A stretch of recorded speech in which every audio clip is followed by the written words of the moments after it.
Pada suatu malam penting di kalender internasional, ketika Inggris bersiap menatap Piala Dunia berikutnya, satu nama hampir selalu muncul pertama di papan taktik Thomas Tuchel, Declan Rice. Bukan sekedar pilihan aman, melainkan fondasi. Dari dialah keseimbangan tim dimulai, dan seringkali di sanalah denyut permainan berakhir. Namun, kisah ini tidak bermula di ruang ganti timnas Inggris.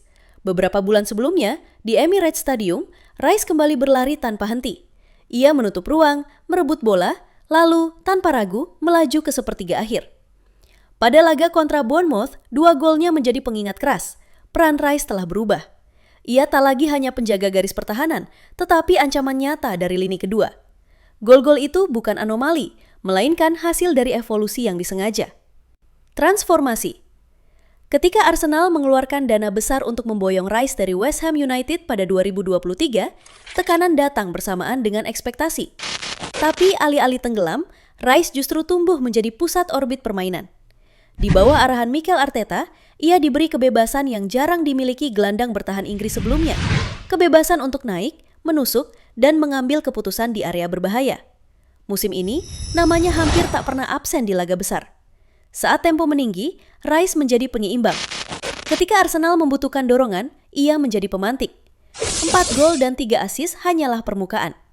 Lebih dalam, Rice berada di jajaran teratas Arsenal untuk jumlah tembakan, tembakan tepat sasaran, dan penciptaan peluang. Jika alur cerita ditarik mundur, reputasi Rice dibangun sebagai gelandang bertahan klasik, pembaca permainan, pemutus serangan, pelindung lini belakang.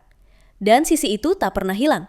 Ia masih menjadi salah satu pemain dengan tackle dan intersepsi terbanyak, serta yang paling sering merebut kembali bola di seluruh area lapangan. Rice menyerang tanpa meninggalkan disiplin. Ia maju tanpa mengorbankan struktur. Di titik inilah Thomas Tuchel mulai melihat gambaran utuh. Inggris membutuhkan lebih dari sekedar keseimbangan. Mereka mengejar sesuatu yang belum pernah mereka raih di luar tanah sendiri, gelar Piala Dunia. Dan untuk misi sebesar itu, Rice menawarkan kombinasi langka. Ketenangan, stamina, kecerdasan taktik, dan keberanian mengambil risiko. Di level internasional, Tuchel mulai menyusun ulang potongan puzzle. Kehadiran Elliot Anderson di sisi Rice memberi ruang baru. Dengan Anderson menjaga stabilitas, Rice bisa bergerak lebih bebas, memanfaatkan momentum, dan tiba di kotak penalti lawan pada waktu yang tepat. Situasi bola mati pun berubah menjadi senjata strategis, bukan sekedar pelengkap. Kembali ke London Utara, ada satu detail lain yang sering luput dari sorotan. Arsenal musim ini menjelma sebagai salah satu tim paling mematikan dari bola mati, dan Rice adalah salah satu arsiteknya. Entah dari sepak pojok atau tendangan bebas, umpan-umpannya menciptakan belasan peluang, terbanyak di dalam skuad. Setiap bola mati Arsenal kini membawa rasa cemas bagi lawan. Premier League mencatat mereka sebagai pemimpin gol dari situasi ini. Semua itu menuntut satu hal, kebugaran. Rice memang sempat tersentuh cedera lutut ringan, tetapi ia kembali tanpa penurunan intensitas. Puluhan pertandingan telah ia lalui musim ini, dan justru energinya sering menular ke sekeliling.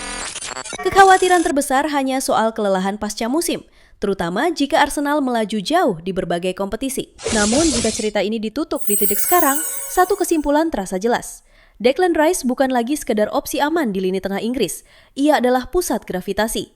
Pemain yang mampu menjaga fondasi sekaligus mendorong tim ke depan.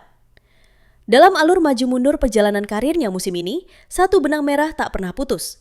Rice selalu berada di jantung permainan, di momen ketika segalanya dipertaruhkan. Dan saat Inggris melangkah ke Piala Dunia, Thomas Tuchel tahu, jika ada satu mesin yang tak boleh berhenti, maka itulah Declan Rice.